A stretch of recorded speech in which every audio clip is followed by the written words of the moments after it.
Assalamualaikum warahmatullahi wabarakatuh. Kali ini kita akan membahas materi pedagogik, yaitu keterampilan berpikir tingkat tinggi atau yang biasa kita sebut dengan HOTS. Keterampilan berpikir secara umum dibagi menjadi dua. Yang pertama ada LOTS atau Low Order Thinking Skill, dan ada HOTS atau High Order Thinking Skill. Untuk HOTS ini terdiri dari C1 sampai C3, dan untuk HOTS itu ada C4 sampai C5. C1 itu mengingat atau remembering, C2-nya memahami atau understanding, C3 ada menerapkan. Sedangkan untuk C4 ini menganalisis, C5 ada mengevaluasi, dan untuk C6-nya sendiri ini ada mencipta.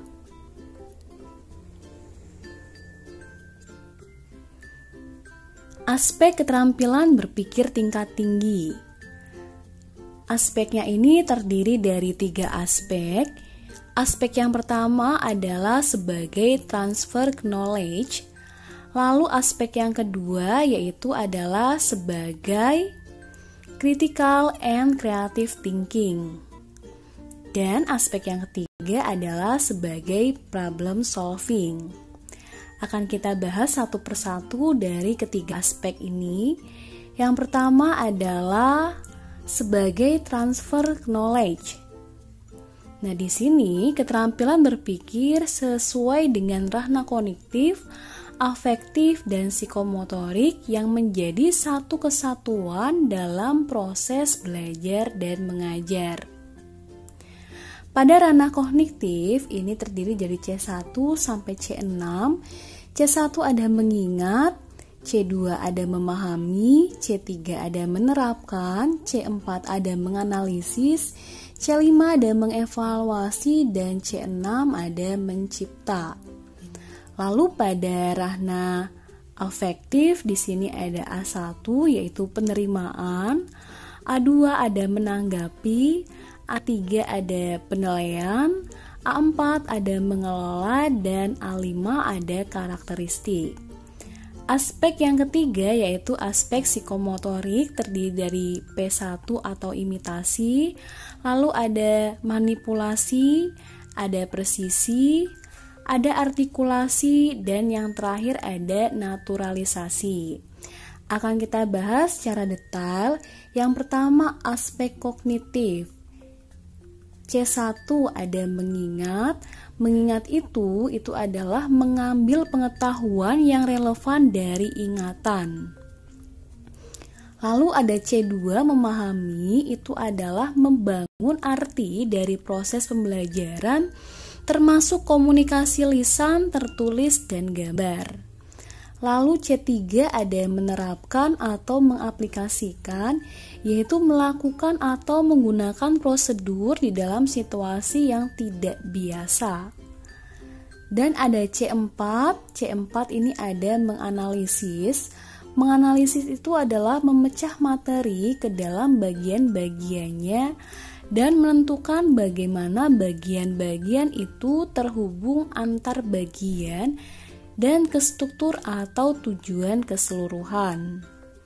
Lalu ada C5 menilai atau mengevaluasi, itu adalah membuat pertimbangan berdasarkan kriteria atau standar. Dan untuk C6 ini ada mengkreasi atau mencipta.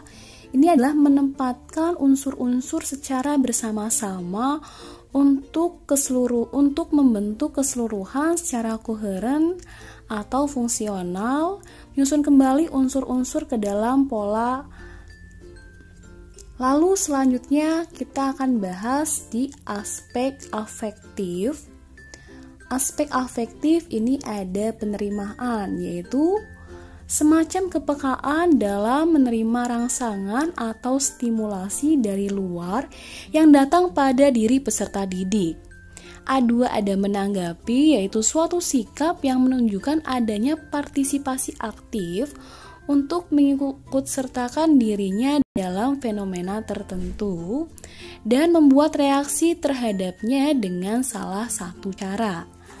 Ada penilaian, yaitu memberi nilai, penghargaan, dan kepercayaan terhadap suatu gejala atau stimulus tertentu, dan ada mengelola, yaitu konseptualisasi nilai-nilai menjadi sistem nilai, serta pemantapan dan prioritas nilai yang telah dimiliki, dan yang terakhir ada karakterisasi, keterpaduan semua sistem nilai yang telah dimiliki seseorang yang mempengaruhi pola kepribadian dan tingkah lakunya.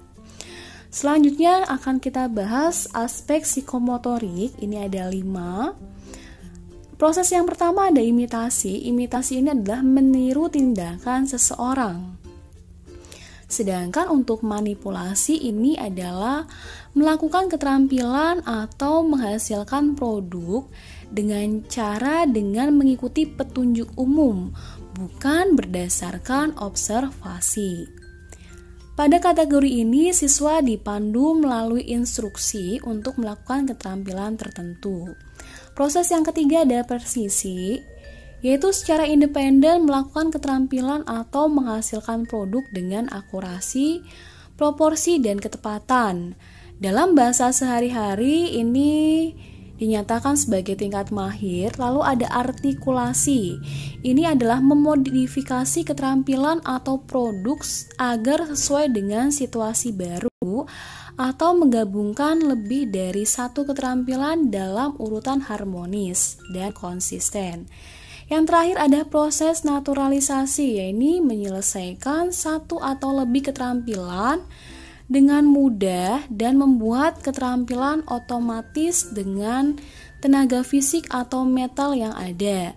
Pada kategori ini, sifat aktivitas telah otomatis, sadar penguasaan aktivitas, dan penguasaan keterampilan. Nah, sekarang akan kita bahas dimensi pengetahuan. Ada 4 dimensi. Yang pertama ada faktual, konseptual, prosedural, dan metakognitif. Yang pertama, faktual. Pengetahuan tentang elemen-elemen terpisah dan memiliki ciri tersendiri, meliputi pengetahuan tentang terminologi dan detail dan elemen-elemen yang lebih spesifik. Lalu ada konseptual. Ini lebih kompleks dan terorganisasi, mencakup klasifikasi dan prinsip. Lalu ada prosedural, yaitu pengetahuan tentang bagaimana melakukan sesuatu, mencakup pengetahuan dalam hal keterampilan dan algoritmik. Lalu ada metakognitif, yaitu kesadaran seseorang tentang bagaimana ia belajar, kemampuan untuk menilai kesukaran suatu masalah, kemampuan untuk mengamati tingkat pemahaman dirinya, kemampuan menggunakan berbagai informasi untuk mencapai tujuan. Selanjutnya yaitu akan kita bahas aspek berikutnya, yaitu critical and creative thinking. Keterampilan yang dikerahkan dalam memecahkan permasalahan yang muncul, mengambil keputusan, menganalisis, menginvestigasi, dan menyimpulkan. Elemennya yang pertama ada fokus, lalu ada reason, ada interrange, ada situation, ada clarity, dan yang terakhir ada overview, atau yang biasa kita singkat ya dari bawah ini Frisco. Yang pertama fokus, ini mengidentifikasi masalah dengan baik. Lalu reason, ini adalah alasan-alasan yang diberikan bersifat logis. Lalu ada interference, ini ada jika alasan yang dikembangkan tepat, maka alasan tersebut harus cukup sampai pada kesimpulan yang sebenarnya. Ada situation, yaitu membandingkan dengan situasi. Ada clarity, yaitu harus ada kejelasan istilah. Dan yang terakhir ada overview, yaitu pengecekan terhadap suatu yang telah ditemukan atau diputuskan.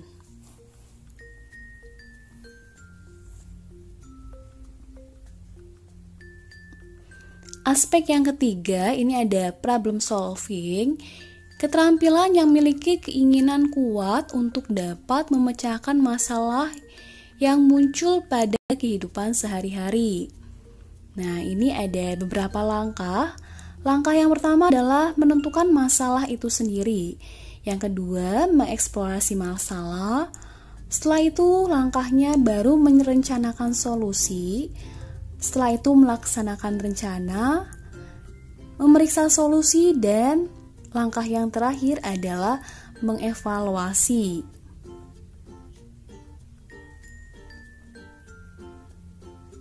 Pembelajaran pada abad 21 ini ada 4 hal yang penting. Yang pertama di sini ada creativity thinking and innovation. Peserta didik dapat menghasilkan atau mengembangkan dan mengimplementasikan ide-ide mereka secara kreatif. Lalu yang kedua di sini ada critical thinking and problem solving.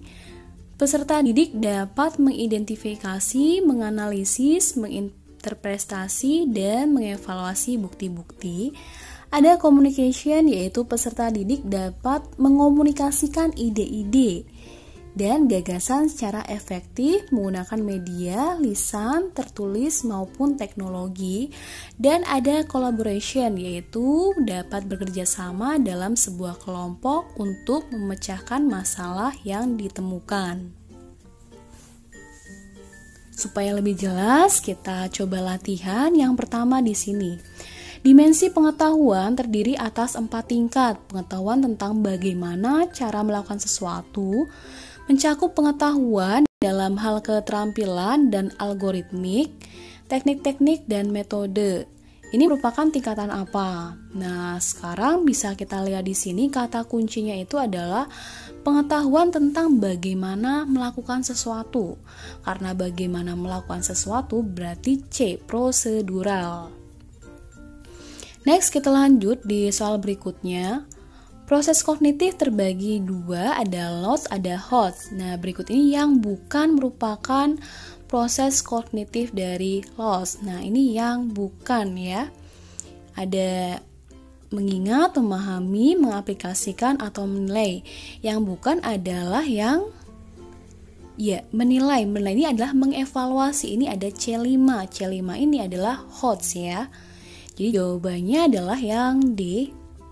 Next, kita lanjut di nomor 3. Ada kegiatan pembelajaran RPP bagian pendahuluan. Peserta didik dengan kritis merespon pertanyaan dari guru berhubungan dengan pembelajaran sebelumnya. Pertanyaan kritis yang dapat diajukan. Oke, bisa kita lihat. Ada A, apa yang Anda ketahui? Ini bukan. B, bagaimana bentuk? C, ini siapa yang bisa, dia juga siapa yang pernah. Nah, karena ini kritis ya, berarti HOTS ini yang tepat adalah B. Menurut kamu bagaimana bentuk struktur teks prosedur? Next, nomor 4. Melakukan keterampilan atau menghasilkan produk dengan mengikuti petunjuk umum, bukan berdasarkan observasi. Ini kategori psikomotorik apa? Nah, ini imitasi, manipulasi, atau apa? Nah, di sini kata kuncinya adalah menghasilkan produk dengan cara mengikuti petunjuk, berarti manipulasi ya, B. Next, kita lanjut. Target tingkat yang diamanatkan pada KD menunjukkan bahwa pembelajaran atau penilaian ini mengarah pada HOTS. Di antara karta kerja KD berikut yang memperhatikan hal demikian, ya, yang tepat adalah yang, karena ini berkaitan sama HOTS, berarti yang tepat adalah menelaah, D. Next, kita lanjut di nomor 6. Saat guru menyusun RPP, menganalisis struktur dan kebahasaan teks prosedur. Yang 4.2-nya mengembangkan teks prosedur dengan memperhatikan hasil analisis terhadap isi, struktur, dan kebahasaan. Materi yang tidak sesuai dengan kedua KD tersebut. Nah, ini materi ya. Karena materi A, B, C ini materinya jelas. Yang bukan materinya adalah yang D ya. Karena ini pertanyaannya adalah materi. Ya, jadi jawaban yang tepat adalah D, analisis teks prosedur. Next, kita lanjut di nomor 7.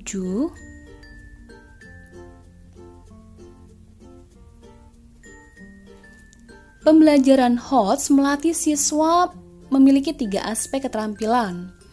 Keterampilan yang memiliki keinginan kuat untuk dapat memecahkan masalah yang muncul pada kehidupan sehari-hari. Memecahkan masalah, jelas jawabannya yang D, problem solving. Next, kita lanjut di nomor 8. Dalam perkembangannya, penyusunan RPP abad 21 harus disisipkan 4 keterampilan, yaitu, ini yang tepat adalah kalau A, bukan ya. Kalau ini transfer knowledge, ini aspek. C, religius juga bukan. Yang tepat adalah yang D, critical thinking, creativity, collaboration, and communication. Jadi jawabannya adalah D.